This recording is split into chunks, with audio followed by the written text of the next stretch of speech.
Hi, Assassins! I'm Brooke. And I'm Cami. Welcome to Bookish Realms. We're just two girls who can't stop talking about fantasy books.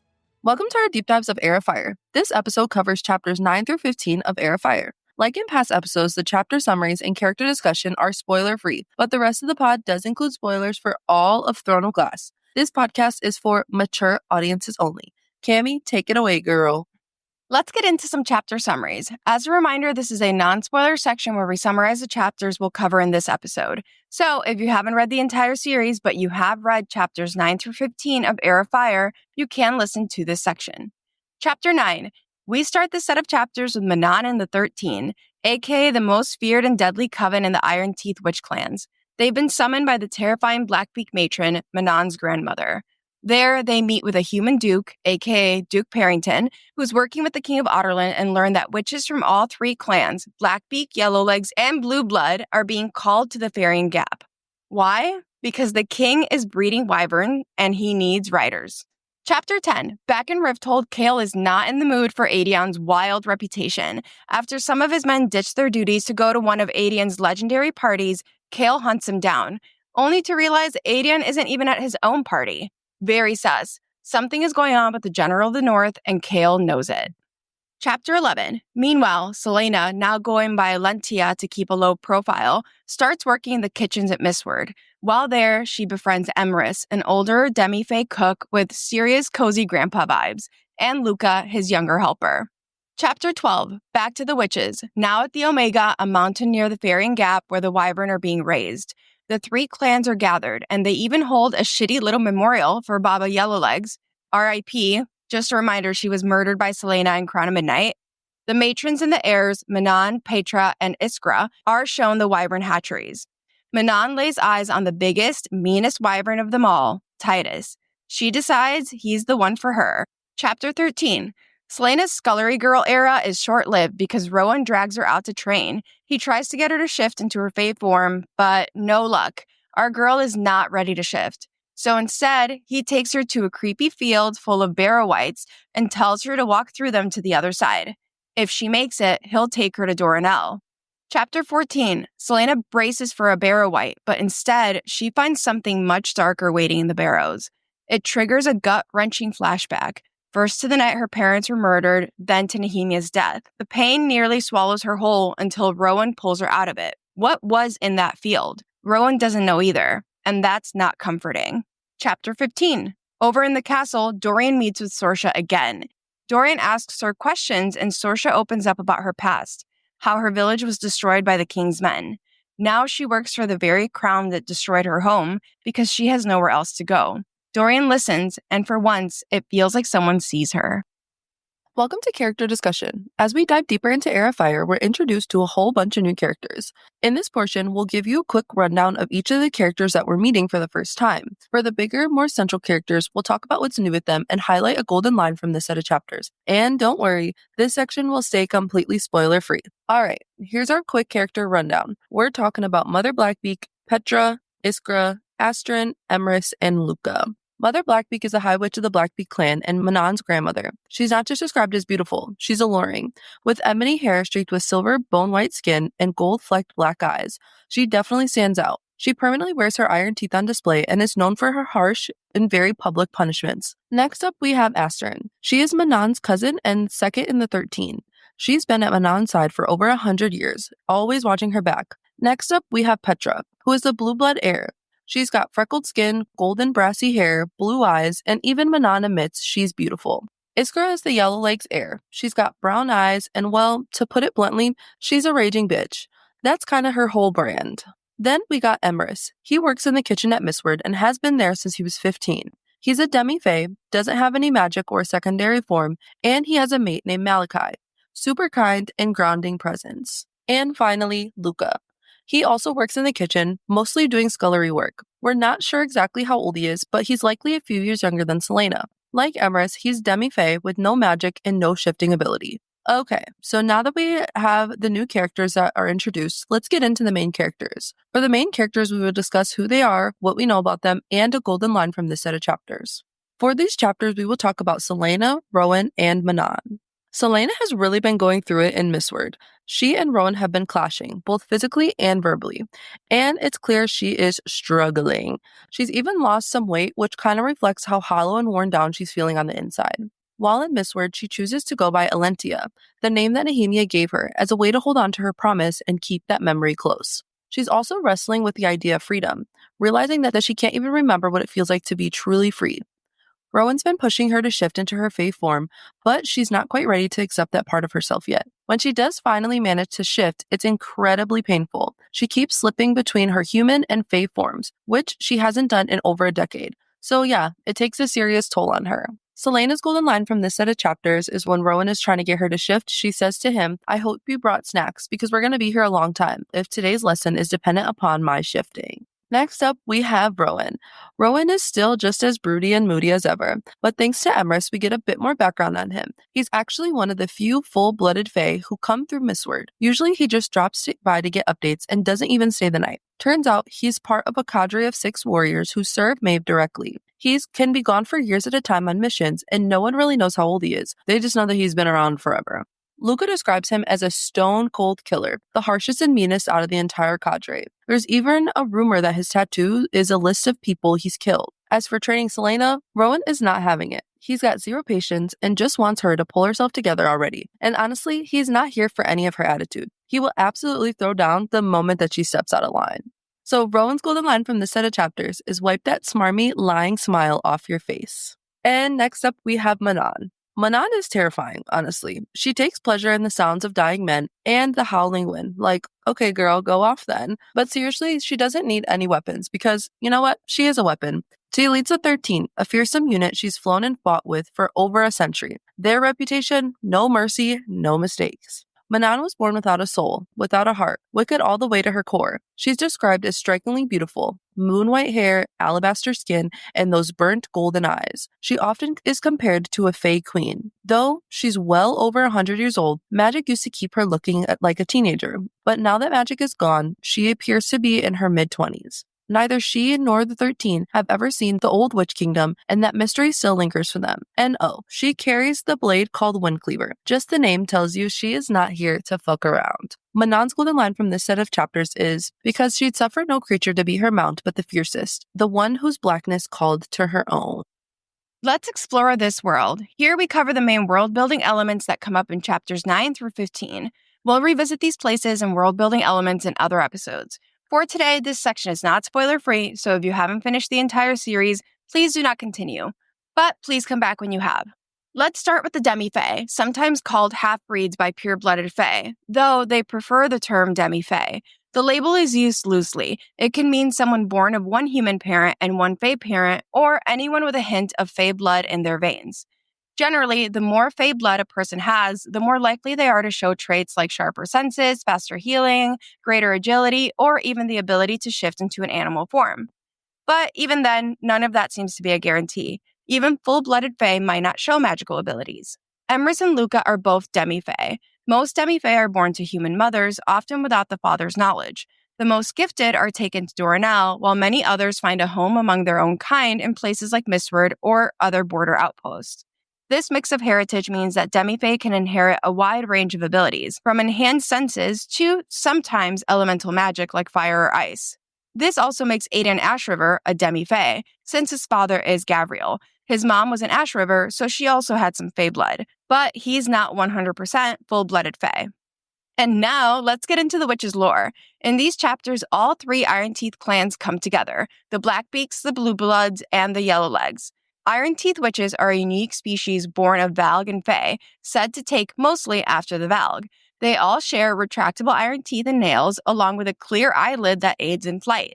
5 centuries ago, a vision of a witch kingdom under Iron Teeth rule united these clans. Legend says that the 3-faced goddess gifted them with their iron features to keep them anchored to this world when magic threatened to pull them away. Over time, each clan developed its own customs and ways of honoring that ancient gift. The Yellowlegs, for example, are known for always displaying their iron teeth and nails. Meanwhile, the reclusive Blue Bloods have claimed the highest rooms in their stronghold to catch the mountain breeze needed for their daily rituals. Their practices, which sometimes use pain as a gateway to magic, earn them a reputation as a devoted, if somewhat fanatical group. The Blackbeaks, the most numerous clan, place a high value on discipline and hierarchy. At formal gatherings, high-ranking coven leaders assemble, often in great numbers, sometimes around a giant opening in the mountainside, and show their respect with simple gestures like touching 2 fingers to their brow. In recent years, the witches have faced a new challenge. With magic having vanished for a decade, they have started aging like mortals. Witches who once seemed ageless now show signs of time passing, which is concerning. Even the most powerful witches, like Mother Blackbeak, display subtle marks of age, though they remain as alluring as ever. This is just the beginning of our world building on the witches, and we'll continue adding to it as we learn more. This is our analysis and foreshadowing section, which is not spoiler-free. We'll break down parts of the text that tie into or foreshadow future events in the series. If you have not read all of Funnel Glass, please, please, please, please, for the love of all things, do not continue, okay? Let's kick this off with Rowan and Selena because our girl's training saga is not really going that well. She's recovering from getting punched in the face by Rowan, and let's be honest, she's still also in a really deep depression. It does seem like things are starting to take a turn. Selena is starting to face the reality of her depression and the toll it's taken on her physically and mentally. As she gets ready for her first day of kitchen duty with Emrys and training with Rowan, she faces herself in the mirror. Quote, Selena scowled at the mirror. She'd lost weight, enough so that her face looked about as hollow as she felt. Even her hair had become rather dull and limp. Again, this is something we saw in episode 1. Selena's always commenting on how her outside appearance matches her inside feelings. She's hollow, she's dull, she's limp. And that weight loss and dull hair really does show how deeply her grief and pain are affecting her. It also makes me so sad because this is so different from the girly girl we meet in the first 3 books. She loves to take care of herself and she does see her looks and her body as a weapon. So, and I'm not saying she's letting herself go, but the fact that it's taken a physical toll, it really just hurts to see.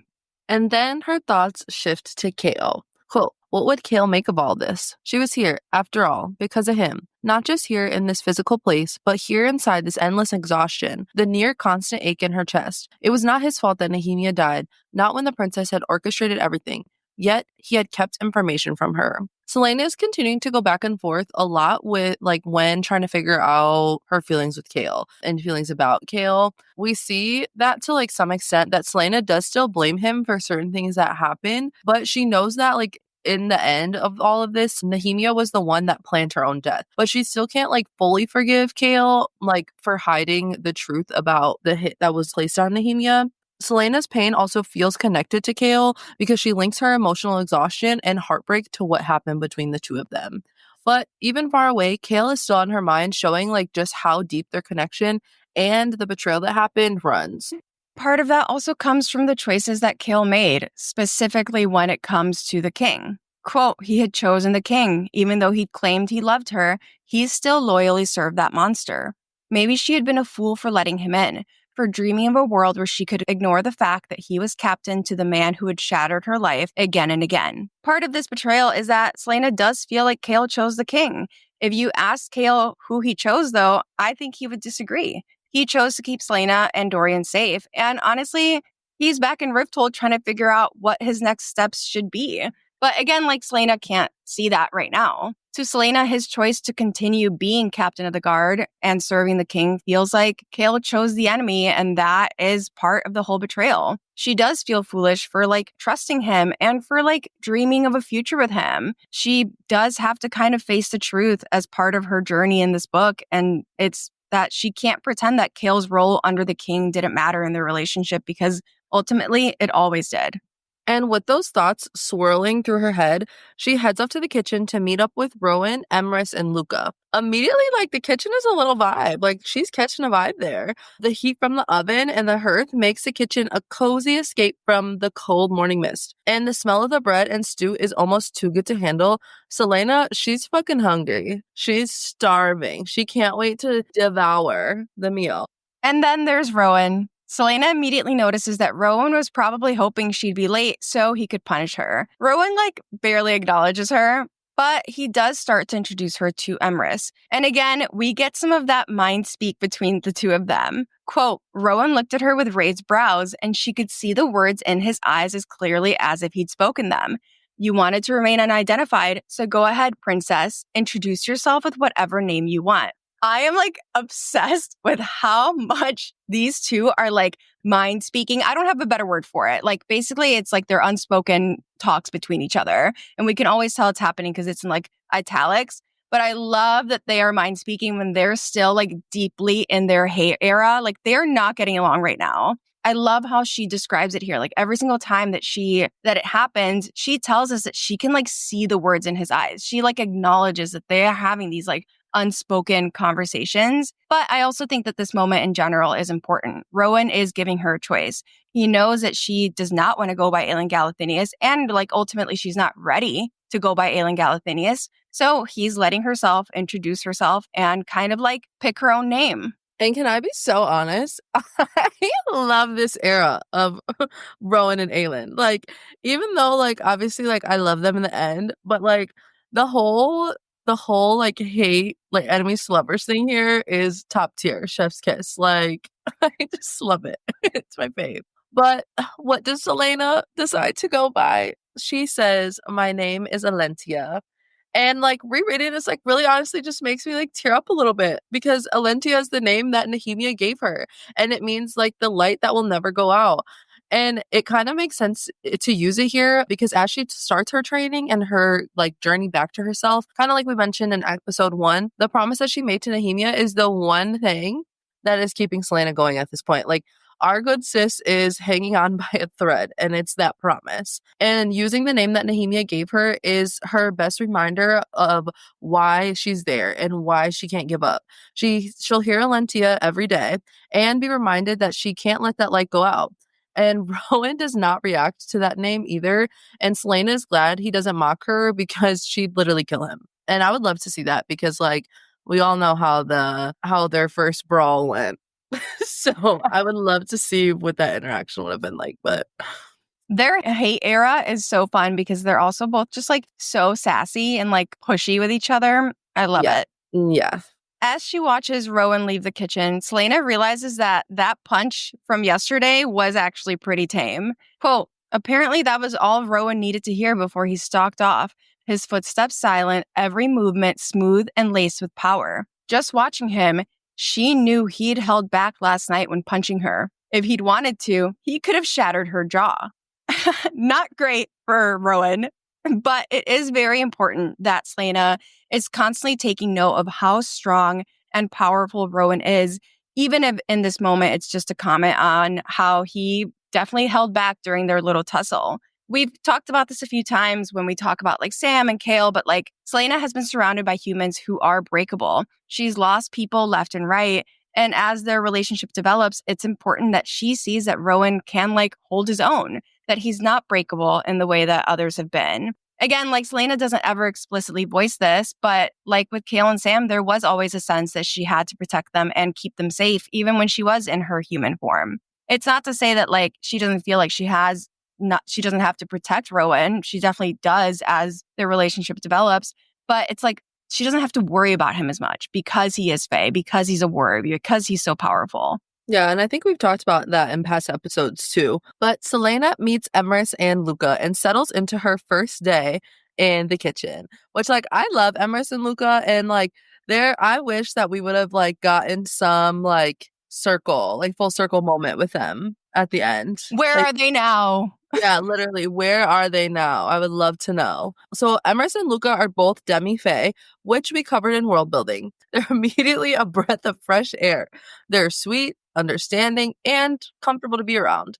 They're also like good company, which that's what Selena/Aelin needs in this moment. So Selena holds out her hand and says she's ready, and Emrys notices that there's scars literally covering them, and he can't help but being shocked. But Emrys is smart and realizes that Selena had suffered at Otterland's hands, and he doesn't dwell on it, despite his eyes showing that it affects him to see her in this state. Selena tells him to give her any work they want. Quote, let Rowan think she was spoiled and selfish. She was, but she wanted sore muscles and blistered hands, and to fall into bed so exhausted she wouldn't dream, wouldn't think, wouldn't feel much of anything. Selena knows exactly how Rowan sees her because he's said it a million times. He thinks she's selfish and a spoiled brat. And honestly, we've talked about this before, but like she sees herself this way too because She abandoned her people because she feels like a coward. Like, all of those terrible inner thoughts make Selena crave that physical pain. She wants to punish herself.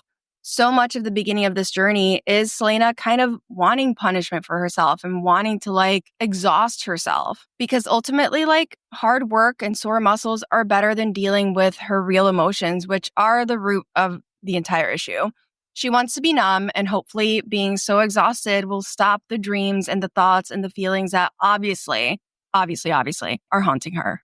And so she starts working. She faces the hearth, aka the fireplace. Quote, Selena took up the spot that Luca had already vacated at the end of the table, passing the giant hearth as she did so, a mammoth thing of ancient stone, carved with symbols and odd faces. Even the posts of the brazier had been fashioned into the standing figures, and displayed atop the thin mantle was a set of 9 iron figurines, gods and goddesses.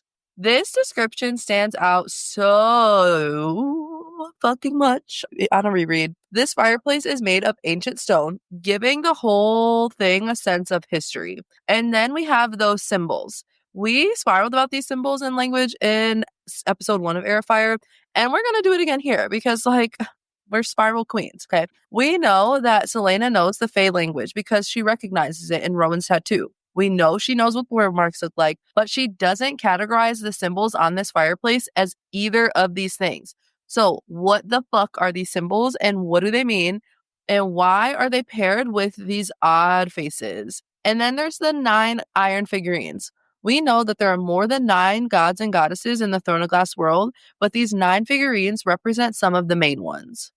And Selena takes note of the 2 goddesses at the center of the set of the 9 figurines. Quote, Selena quickly looked away from the 2 females in the center, one crowned with a star and armed with a bow and a quiver, the other bearing a polished bronze disc upheld between her raised hands. She could have sworn she felt them watching her.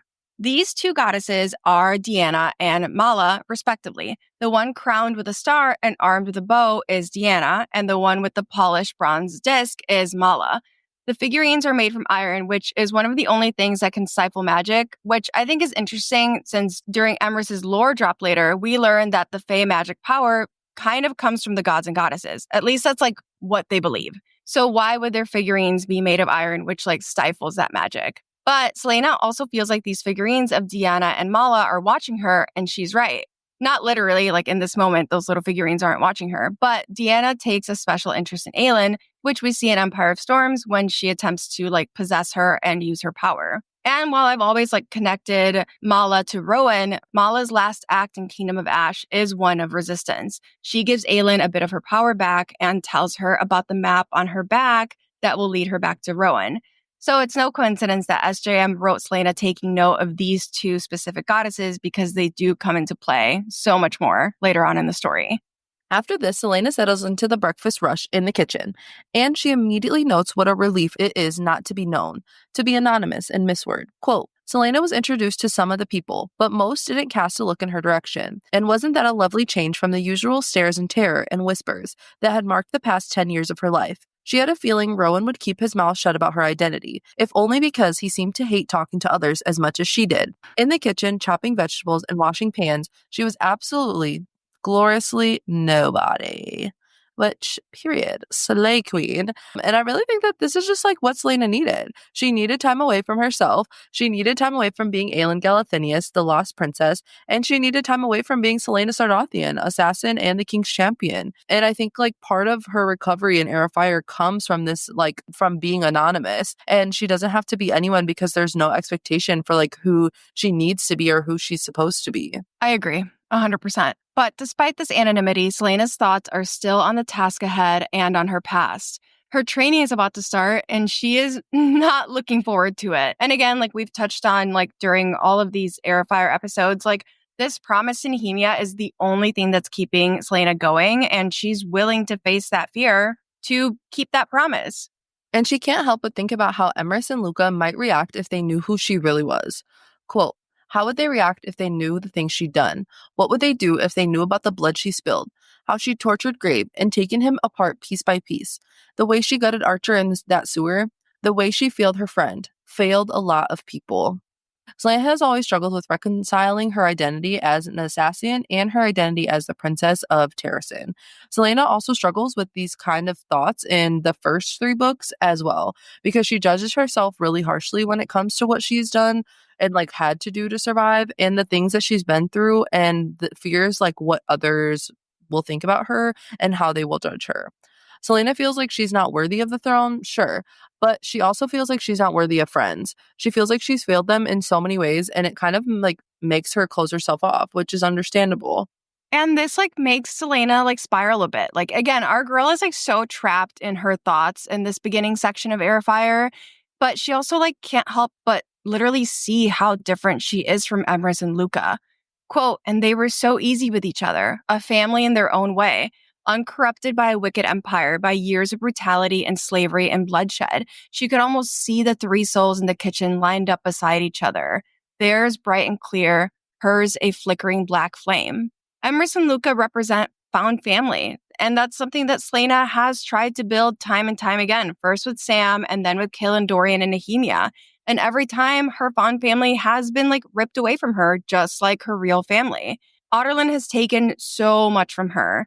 And unlike Selena, Emrys and Luca haven't been broken in these ways by war, by cruelty, and loss. And Selena sees herself as an outsider in this moment. She sees their souls as bright, while hers feels dark and damaged by everything like she's been through. It's almost like she's telling herself like she couldn't fit into their little found family because of this, which just like really breaks my heart for her. But I'm also glad that she does like find her family at the end. But also this reminds me of like in Assassin and the Desert, when she is reflecting on like how different the Mute Master runs their like keep compared to Rifthold. And I feel like she's unfortunately always gotten like the much harsher side of things. Like she's never been able to see like what it means to be like actually fully cared for rather than just being like sharpened as a weapon. And she continues to spiral. Quote, she'd never known anyone whose life hadn't been overshadowed by Otterlin. She could barely remember her brief years before the continent had been enslaved, when Terrasen had still been free. She could not remember what it was like to be free. A pit yawned open beneath her feet, so deep that she had to move lest it swallow her whole. Again, Otterlin has taken so much from her and from others, and it's just that she's just like lost so much. Like it's like she's lost her internal concept of freedom, and she can't remember like what freedom feels like, and that is like more jarring than anything else. Like she just doesn't even remember like what it's like to be a free girl.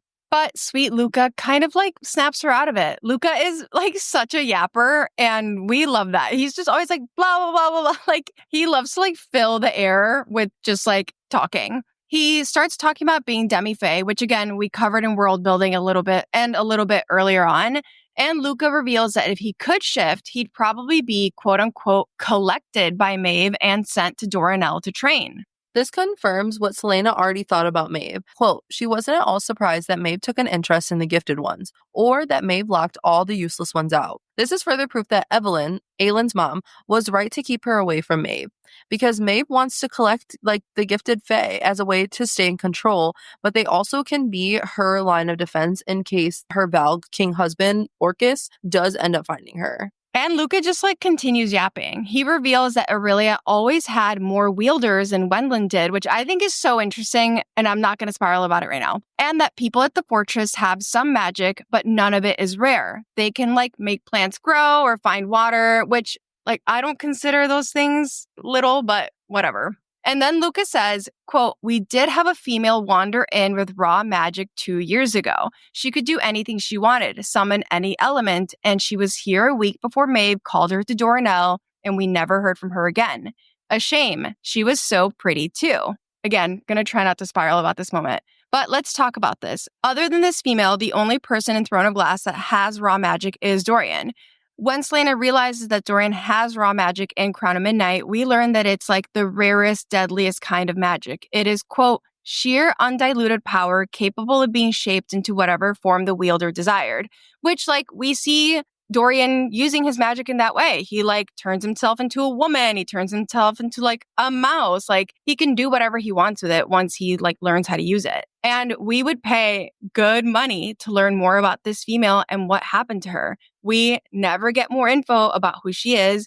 And honestly, like out of all the questions in the Maasverse, like this is on my list of questions that I need answers to. I do fear that Maeve did just like straight up kill this female because she would be a very serious threat.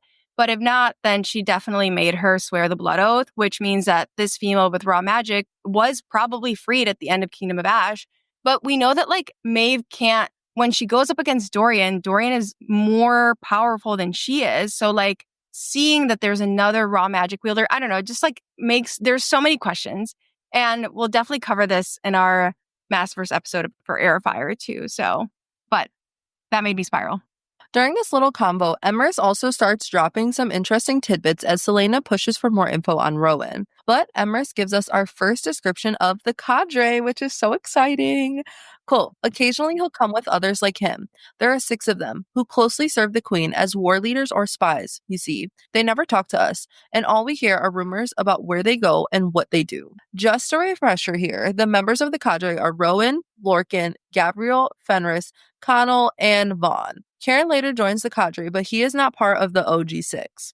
Emrys calls the cadre Maeve's spies, and we spiraled about her spies in episode 1, so we do get some answers here. Some of the cadre could have potentially been sent to spy on Aelin and Aurelia, especially since they all have secondary animal forms. And all of the cadre are bloodsworn to Maeve, for now. For now, it's so important. Yeah. Aelin takes like half of the cadre with her. Yeah. She's like, you be my blood, you bloodsword to me, you bloodsword to me, everybody bloodsword to me. Everybody. Also, I love that this entire section, like, it is just Luca yapping. Like, all of this information is coming from Luca, but he tells Selena that Rowan is a stone-cold killer, a sadist, and he is the meanest of all the cadre members. Luca also says that rumor is that Rowan's tattoo is a list of the people he killed. It's not, but basically, Rowan does not have a great reputation. And with this knowledge, Selena starts her first training session with Rowan. And her first descriptions of Rowan were kind of like breaking my heart a little bit. Selena notes his lifeless eyes and his dead voice. Again, these two are very far from starting to understand each other, but we get so many hints that like Rowan is just as broken as Selena. Rowan basically tells Selena that he's done with her shit. He doesn't care how angry, vicious, or awful she is underneath. They're there to train. And Selena does try to like keep herself contained. Quote, she didn't let it out. No, because he didn't truly understand a thing about what lurked under her skin and ran claws down her insides. But she stopped any attempt to control her features, her lips pulled back from her teeth. This is the truth that like Selena never lets anyone seize, what really like lies inside. Selena feels like Rowan wouldn't get it, and honestly, she feels like no one would get it. This whole description, I think, is like really interesting too. It does almost feel like a monster, like a creature is inside of her. It has claws, it lurks, like it feels like a separate entity from her. And I think that's really interesting. And despite feeling like Rowan wouldn't understand this, she does let him see like a little bit of it by like not changing her facial expression and like showing him her teeth, which again is just like literally like baring your teeth. And I just love that, like, this is how it starts, but eventually she is able to share all of herself with Rowan, which is so beautiful. I think it's so interesting the way that, like, Aelin and Dorian describe their magic, because when like, Nehemia draws that word mark on his chest, and Dorian is like, it feels like something is awakened and, like, was slumbering inside of me or something. I think that's so interesting that, like, both of their magic is described in that way, and often too. It's not just like a one-off, like it's continuously described as being as such. So very interesting. But as we know, Rowan is not a patient person at all. He pushes her to shift, not realizing that Selena doesn't really like know how to do it on command. Like, mind you, she has been basically dormant for 10 years, and when she was able to, she like didn't have control of it.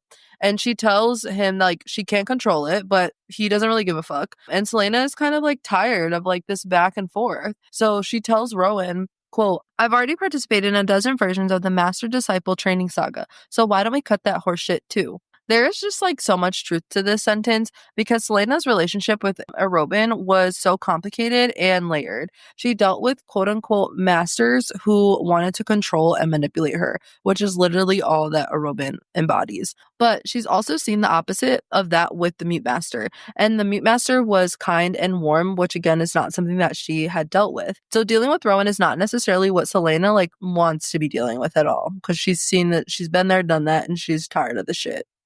And so they tussle because, of course, they do. Rowan attacks her first, and Selena's been studying him, so she's able to dodge the first blow. But Rowan is Fae, and he is really fucking fast.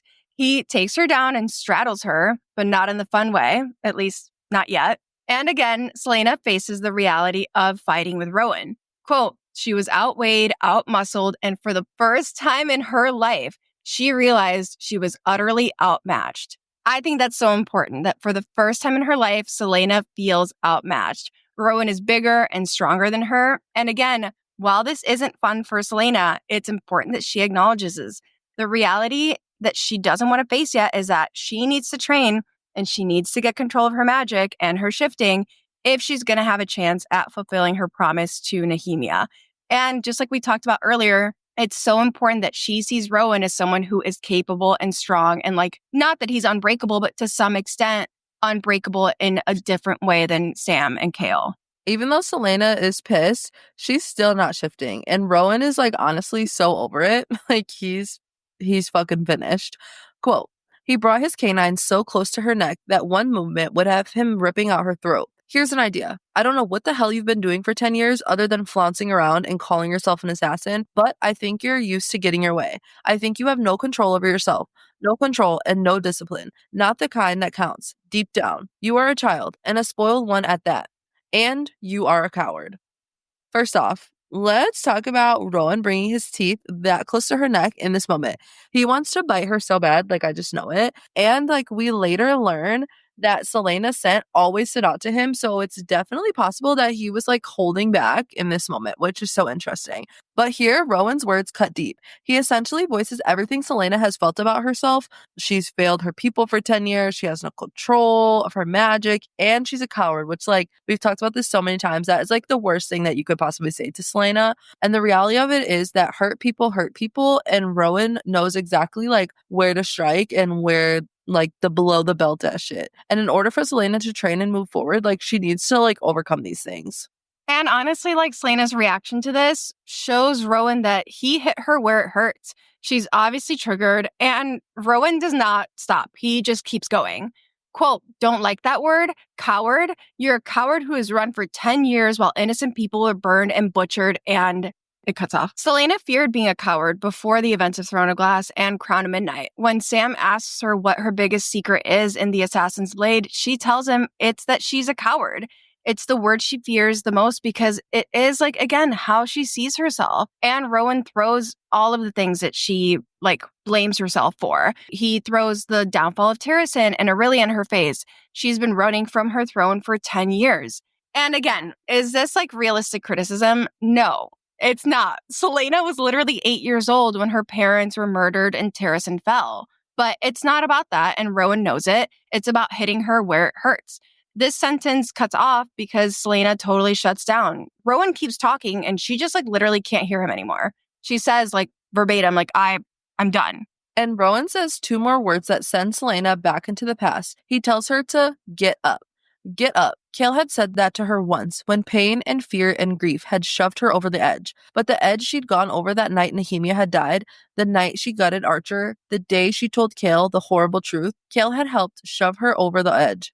She was still on the fall down. There was no getting up because there was no bottom. Kale tells Selena to get up during the final duel in Throne of Glass, when she faces off the Valk-possessed Cain. We see this phrase come up again and again, especially when Selena faces off against the Valk, like in the future. But we see Selena acknowledge that she's gone over the edge and she's still going down. Like she can't get up. She's not ready for that yet. And there really is no bottom to her grief, like to her pain. It's not used here, but it ties back to the chasm and abyss language that is used so often to describe her emotions and her power. Rowan calls her pathetic and spineless. Selena feels like she has to try, has to make an attempt, not for herself, but for Nehemia. But honestly, she can't. Quote, when she reached in toward the place in her chest where that monster dwelled, she found only cobwebs and ashes. Oh, this like breaks my heart. Selena is so empty and broken that she can't even access the monster inside herself, the one that she could always count on. We've seen that monster come out so many times. That monster is built from rage and grief and pain, But when she reaches in to find it to try to use that monster to shift, all she gets is cobwebs and ashes. And again, that ash language is always so interesting to us since this first section of Heir of Fire is called Heir of Ash, and Selena does see herself as an heir of ash. Everything that she loves has been burned down and destroyed. However, Rowan cannot catch a hint here. Selena is clearly not ready for this kind of training, and he takes her to this like grassy plateau where she can see like a bunch of small hills. Quote, not hills, barrows, the ancient tombs of lords and princes long dead, rolling to the other edge of the trees. There were dozens, each marked with a stone threshold and sealed iron door. And through the murky vision, the pounding headache, the hair on the back of her neck rose. I do not recommend looking up what barrows look like. They are spooky.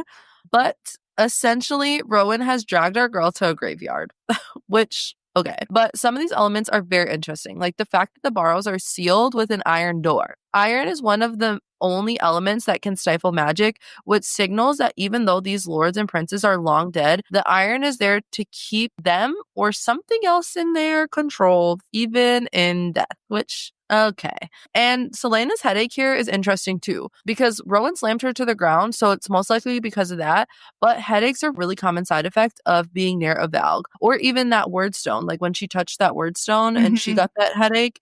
And the hair on the back of her neck stood up, and she's having a reaction to like this being a spooky place. Like, I don't know if you've ever been somewhere you maybe shouldn't have been, but like that's like the feeling she's getting right now. Scary.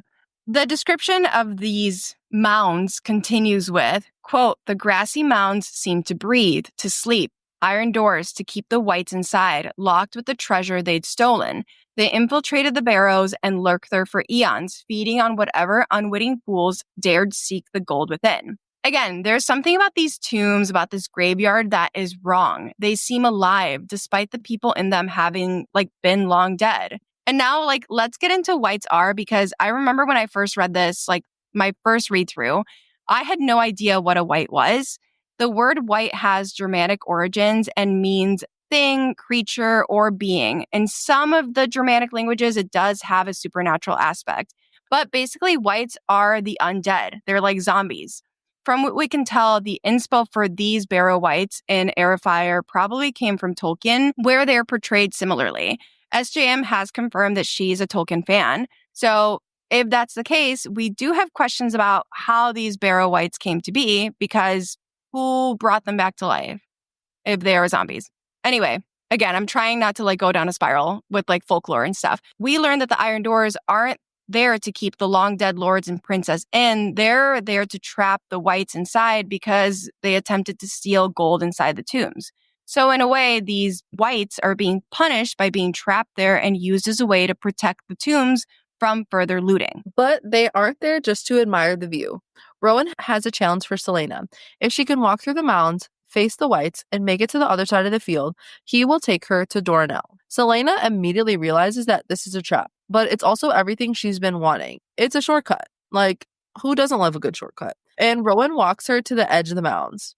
And again, we just have to pause to break down the description of these tombs. Quote, steady breathing and the yawns of awakening things arose beyond those iron doors. They were unadorned, bolted into the stone lintels with spikes and nails that were so old they probably predated Gwendolyn itself. Her footsteps crunched in the grass. Even the birds and insects did not utter a too loud sound here. The hills parted to reveal an inner circle of dead grass around the most crumbling barrow of all. Where the others were rounded, this one looked as if some ancient god had stepped on it. Its flattened top had been overrun with the gnarled roots of bushes. The three massive stones of the threshold were beaten, stained, and askew. The iron door was gone. There was only blackness within, ageless, breathing blackness. Again, these tombs seem to be so alive. They literally seem like they're breathing, like they're waking up, which is spooky. Things should not feel alive in a graveyard. It's just not right. It's simply not correct. And if you like to hike and camp, you know that this is never a good sign if the birds and animals are quiet, and they are dead silent here. And then we have that circle of dead grass that surrounds the most destroyed barrow. You know those memes where it's blank, I scream as they drag me away? When I was reading this, mine is for this. It's a fairy ring, I scream as they drag me away, which I don't know if you know what a fairy ring is, but it's basically this. It's like either a patch of like dead grass that's in a perfect circle, or a patch of like really luscious grass that's in a perfect circle, or like a little ring of like flowers that's in a perfect circle. And you like do find that out in nature. I don't think this is an actual fairy ring because like of what we learned shortly, but I do think it's inspired by fairy rings. But it is basically like a warning, like stay out of this area, stay out of this dead patch of grass. And Rowan doesn't step inside the circle either. All signs point to something being very wrong with this specific borrow. Unlike the others, this one looks broken and crushed, like something powerful destroyed it a long time ago. The iron door is completely gone. Like, honestly, where the fuck did it go? And then there's the ageless, breathing darkness. Selena is not in the mindset to like really recognize what this is, but it's a huge hint that whatever is in this borrow or connected to it is Valg related. As Rowan walks away to leave her to her challenge, Selena again thinks about how unsettling this whole thing is. Quote, Gods, this place, that damn barrow only 100 yards away, made her want to run and not stop until she found a place where the sun shone day and night. Again, like Selena's intuition is telling her that something is off here. She wants to get away from it, especially that barrow. And what she wants to run to is interesting too. She wants to go to a place where the sun shines day and night, which again, that is like the opposite of the darkness that the Valg brings. Like she's there intuition wise, but it's not clicking for her yet what's about to happen. But despite it all, Selena just keeps going. She approaches the burrows. But something like weird is happening and starts to happen. Selena notices that the white is hesitating. And as she notices this, she feels a high-pitched ringing in her head. And it gets worse and worse as she gets closer to the burrow. Even the white is cringing away and seems a little scared. And then she sees the man standing behind the barrow. Quote, not a white. She glimpsed only a flash of pale skin, night dark hair, unfathomable beauty, and an onyx torque around his strong column of a neck. And blackness, a wave of it slamming down on her. Not oblivion, but actual dark, as if he'd thrown a blanket over the two of them. Valg prince, this is a Valg prince, like we get confirmation of that, but I also think the way that this Valg prince is described is so similar to Maeve's description, and I just like want someone to like put it together. This Valg prince has pale skin, like Maeve. He has dark hair, like Maeve, and he is like strangely, freakishly beautiful. The man is wearing an onyx torque, which is how we know that it's a Valg prince. It's also confirmed later on, like I said, but the torque is like the only thing that can hold a Valg prince. And this Valg attacks with blackness. It essentially like blinds her. She can't see anything. And Selena quickly realizes that this man is not human. Quote, whatever he was, despite his shape, he wasn't mortal. In his perfection, in those depthless eyes, there was nothing human.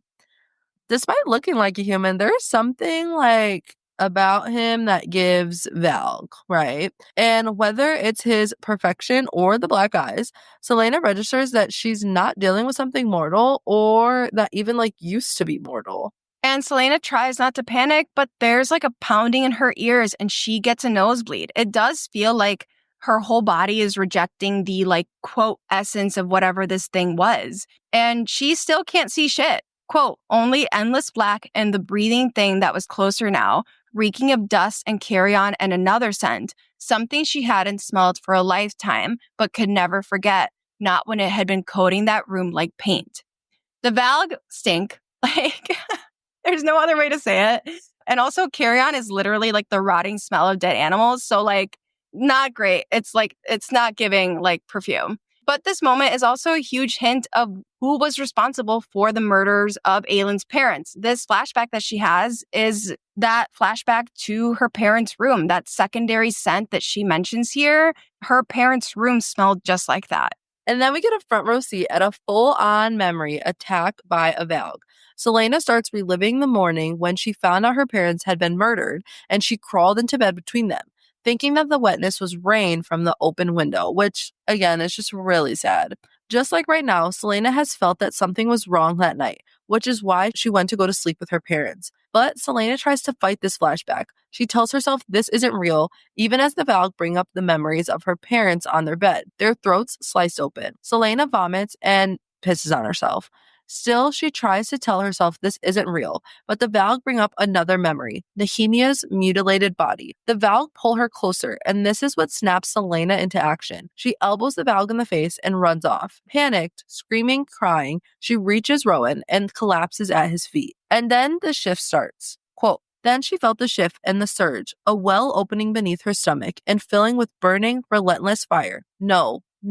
Agony cleaved her in a pulse, her vision jumping between crystal clarity and the muted eyesight of mortals. Her teeth aching as the fangs punched out and retracted, ebb and flow, immortal and mortal, mortal and immortal, shifting as fast as a hummingbird's flapping wings.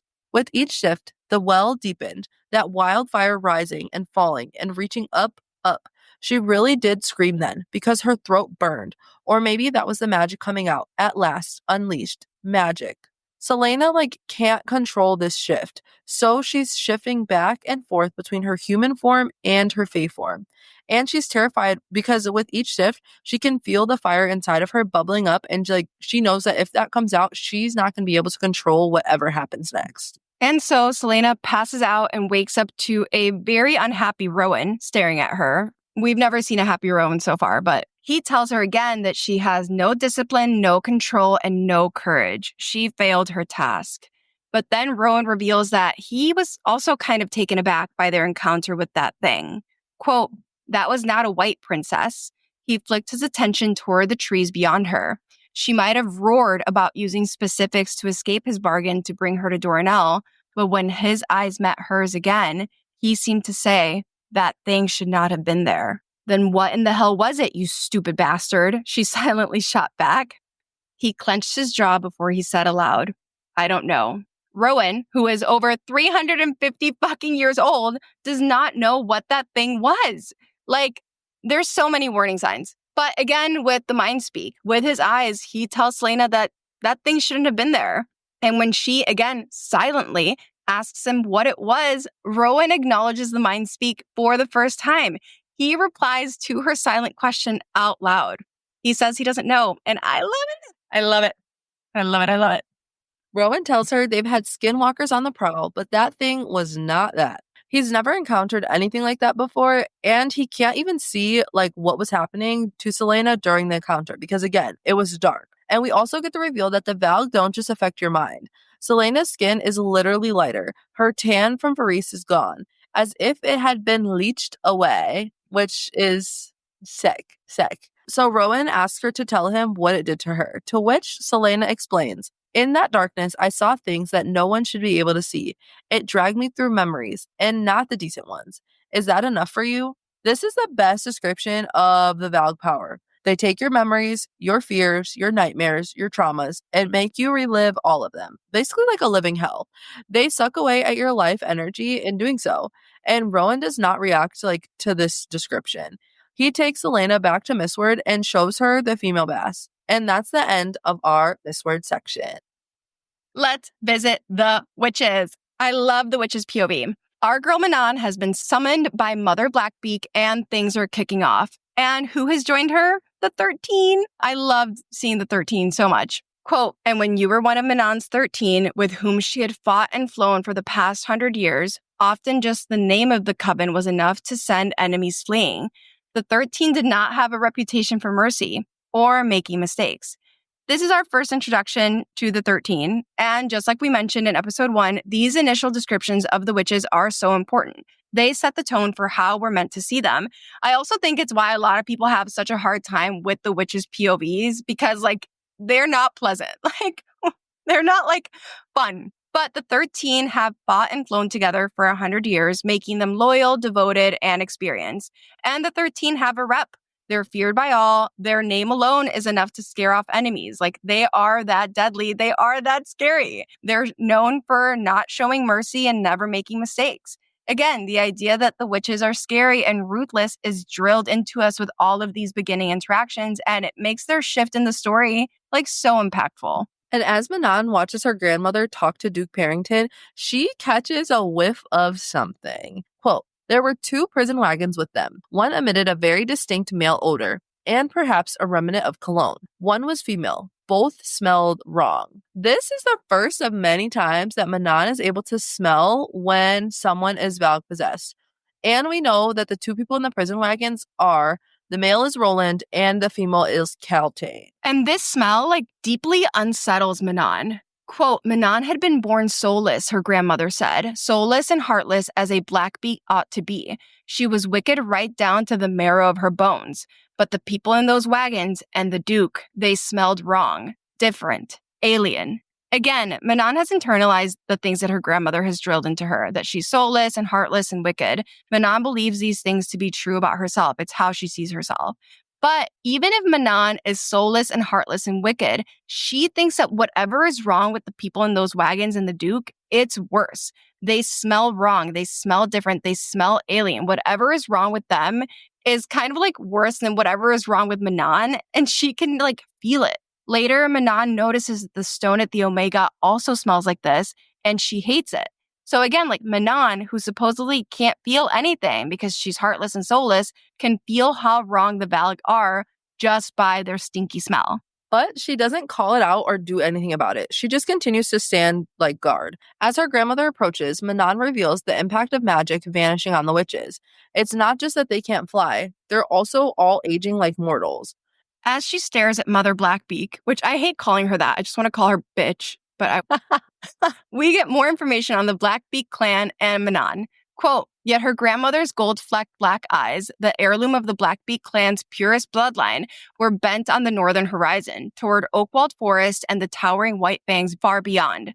The gold-speckled eyes were the most cherished trait in their clan for a reason Manon had never bothered to learn. And when her grandmother had seen that Manon's were wholly of pure dark gold, the matron had carried her away from her daughter's still cooling corpse and proclaimed Manon her undisputed heir. Later, we learn that the gold eyes come from the Valg lineage in the witches, but the gold eyes aren't a marker of just a regular Valg. Only Valg kings have gold eyes, which is why the gold eyes are so admired and wanted. This is why the other lower Valg are afraid of Manon, because her fully gold eyes mark her as descended from Valg kings who are more powerful and scarier than, I guess, all the other Valg. But Manon's fully gold eyes are what made her grandmother select her as heir. Also, we will be having a whole episode that comes out about eyes because I am so convinced that the eyes are one of the keys to the whole entire Maasverse. So we will definitely be talking more about eyeballs later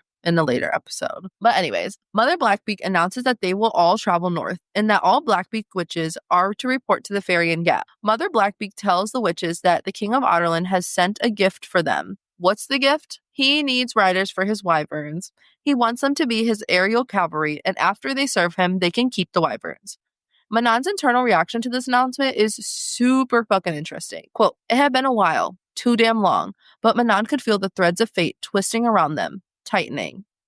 Super interesting. But anyways, the witches haven't been able to fly since magic disappeared 10 years ago. So this is an amazing opportunity for them to get back in the skies.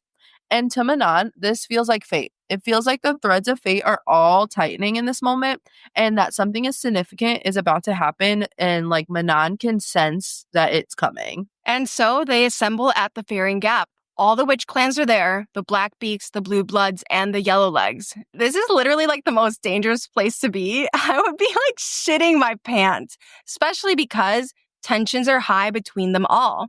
Astrid got into it with a Yellowlegs bitch. Quote, there had been blue blood splattered on their faces, and though Manon was more than pleased to see that Astrid, beautiful, brash Astrid, had done most of the damage, she'd still had to punish her second. 3 unblocked blows. 1 to the gut, so Astrid could feel her own powerlessness. 1 to the ribs, so she'd consider her actions every time she drew a breath. And 1 to the face, so her broken nose would remind her that the punishment could have been worse.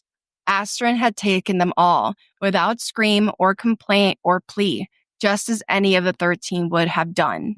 This is our first introduction to Astrid, Manon's second. She is beautiful and brash, and we love her. Even though she's proud of Astrid, Manon has to punish her to maintain order and control. And we see that Astrid takes the punishment silently, proving her loyalty and toughness. This moment also shows us that the 13 have like an unspoken code. They live by strict rules and expectations. No matter how close they all are, they have to follow the rules. And Astrid isn't upset by this punishment. She smiles at Manon over breakfast, and Manon acknowledges that any other witch wouldn't have gotten away with it, but Astrid is different. Quote, even though Astrid was her cousin, she wasn't a friend. Manon didn't have friends. None of the witches, especially the 13, had friends. But Astrid had guarded her back for a century, and the grin was a sign that she wouldn't put a dagger in Manon's spine the next time they were knee-deep in battle. This quote just like really breaks my heart a little bit because Manon like explicitly says like Astrid isn't her friend, that she doesn't have friends, and like the witches in general just like they don't have them. But in Kingdom of Ash, the 13 do the yielding, which don't get me started, but Astrid says her final goodbye to Manon. Manon thinks her second, her cousin, her friend. Why am I getting like a little teary-eyed? Like I can't do this. And by the end of the series, like Manon has been changed so deeply that she can like now finally acknowledge that her and like Astrid is her friend. But like I can't. Like I literally have like my eyes are getting teary. Like this is actually crazy. But anyways, not only is Astrid her friend, Astrid and the 13 love Manon so much and so deeply that they sacrifice Manon. They sacrifice themselves to help Manon's cause, which like Live Manon Live will just forever like hurt my heart. Again, Manon's storyline and the progress of the witches in the series is just like so beautiful because just like the full circle moments just like this, like it's just really crazy to see how far Manon comes from beginning to end. And I think like out of all of them, like her character arc is literally chef's kiss. Like I think she is the one that does the biggest 180 throughout this whole entire series. So I just love them. I will say like her second, her cousin, her friend. It's like her second, they took the knife out. Her cousin is the stab. And then her friend is the twist. Like, just, it fucks me up. Yeah. While the witches are all together, they hold a memorial service for Baba Yellowlegs, who again, Selena killed back in Crown of Midnight. Yeah. Big tooth. You can't see us, but we're both middle fingers up in the air for Baba Yellowlegs. Quote, Manon had never met Baba Yellowlegs and didn't particularly care that she died. She was more interested in who had killed her and why. Manon will end up finding out exactly who killed Baba, and she identifies Aelin as a witch killer because of it. This leads to the amazing line that we love so much on this podcast, witch killer, the human is still inside him. But again, Baba's death is serious in the sense that, like, killing a witch isn't an easy thing to do. Again, you have to behead them to kill them.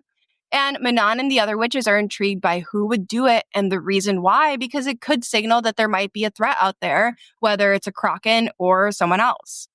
And with all of that settled, Manon and the rest of the witches are ready. They're taken to meet the wyverns. Also, when you listen to the audiobook of this, the way that the voice actor says wyverns is so weird to me. Like she says like wyverns. I'm like, no, baby, I can't. But also, though, I love everything else about her. But like, I was like, I can't get past the wyverns. But anyways, Manon comes face to face with Titus.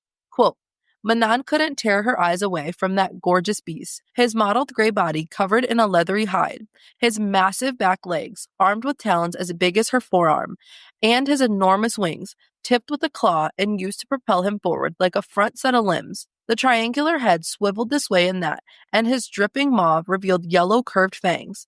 Tails armed with a venomous barb, the man said as the wyverns emerged fully from the pit, snarling at the men down there with him. The reverberations of the snarl echoed through the stone, into her boots and up her legs, right into her husk of a heart. Manon thinks like in this moment, it's Titus or nothing. But like that quickly changes when she meets sweet baby Abraxas. But we love this description of the wyvern. They're gorgeously powerful beasts. And something about seeing the wyvern makes Manon feel something in her, quote, husk of a heart. And Manon is like not scared. The other witches aren't either.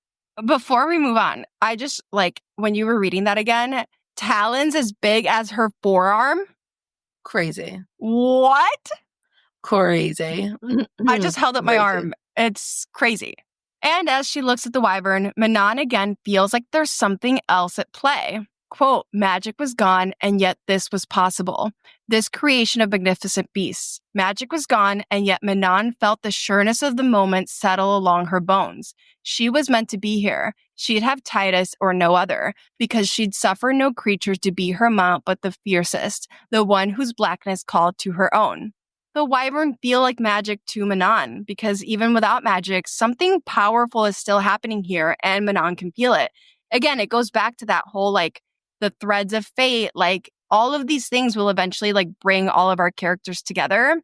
And Manon, it's not just that she wants to be there. She knows that she's, meant to be here in this moment. And again, Manon decides that Titus will be her wyvern because he's the fiercest, and something about his blackness, reflects how her own, how she feels. And again, our baby Abraxas is in the corner just hold my beer. Just you wait, girl. I feel like every time we've talked about Manon feeling like she's pulled there, it's that one quote where it's all the players on the board are finally returned. So interesting. Sarah, I just really need you to I want you to take your time, sweetie, but I really need another book because I need to know. I need to know. I need to know. I need something. I need literally give me something. Whether it's I'll take 2-3 pages. Give me something. I'll take the color of the book. Yeah. I can do a lot with color. I can do a color analysis. Yeah. And your crazy ass definitely would do some shit like that. So I would. Absolutely. Absolutely. But finally, let's go back to Rifthold with Kale and Dorian. Kale is very sus of Adian, and this suspicion is amplified when 2 of his men ditch their duty to go to Adian's party. And Kale tries to find Adian, but quickly realizes that he's just nowhere to be found. So Kale is determined to figure out where the fuck Adian is going.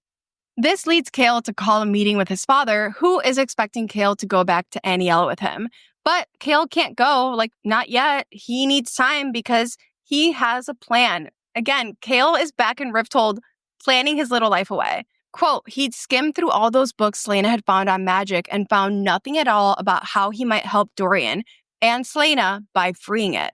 But Selena had once told him that the rebel group Archer and Nehemia had run claimed 2 things. 1, that they knew where Aelin Galathenius was, and 2, that they were close to finding a way to break the King of Otterland's mysterious power over the continent. The first one was a lie, of course, but if there was the slightest chance that these rebels knew how to free magic, he had to take it.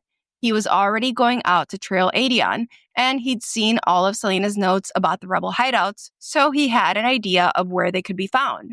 This would have to be dealt with carefully, and he still needed as much time as he could buy. Again, Kale is back in Rifthold trying to put in the work. He's desperate to figure out how to help Dorian and Selena by freeing magic. And he's realized that his best bet on figuring that out is by trying to make contact with these rebels. These are also the same rebels who captured him, but that's neither here nor there. And I just want to take a second because I know Kale gets a lot of hate, but Kale Westfall, the captain of the guard, is willing to work with the rebels if that means that he can help Dorian and Aelin. He says that here. Dorian and Selena. That is how deep his loyalty goes. And Kale's dad is a fucking loser. I actually hate him. There's so many people I hate in this series. He tries to throw it in Kale's face that he's breaking his deal. He calls Kale an oathbreaker and a liar, which we've talked about this before. Those words haunt Kale so much that when Yrene is healing him in Tower of Dawn, she hears these words. And Kale's dad also taunts Kale with a letter from his mom. And though he wants to read it, he knows that this is all a trap. Anyway, they go back and forth and come to an agreement. Kale will return to Aniel in 2 months, but now Kale owes his dad a favor. And what's Dorian up to? Getting injured so he can have Sorsha patch him up. Sorsha gets called up to his rooms. And while she patches him up, Dorian is just asking her all these questions. He asks her where she's from. And we learn that Sorsha is from Fenharrow, from a small village in the south. She says that most people haven't heard of it. Dorian asks Sorsha if she always wanted to be a healer and calls her a liar when she says that yes, she did, because no, she didn't. We learn more about Sorsha's crush, too. She saw Dorian when they were younger. He looked at her and smiled, and he made her feel seen.